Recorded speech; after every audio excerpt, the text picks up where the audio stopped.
30వ అధ్యాయము.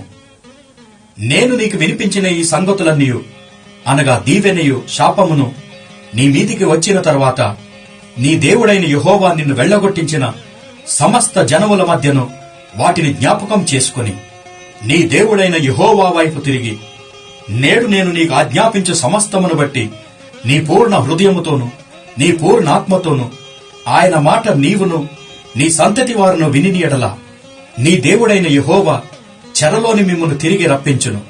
ఆయన మిమ్మును కరుణించి నీ దేవుడైన యెహోవా ఏ ప్రజలలోనికి మిమ్మును చెదరగొట్టినో వారిలో నుండి తాను మిమ్మును సమకూర్చి రప్పించును. మీలోనెవరైనా ఆకాశ దిగంతములకు వెళ్లగొట్టబడినను అక్కడ నుండి నీ దేవుడైన యెహోవా మిమ్మును సమకూర్చి అక్కడ నుండి రప్పించును. నీ పితరులకు స్వాధీనపరిచిన దేశమున నీ దేవుడైన యెహోవా నిన్ను చేర్చు.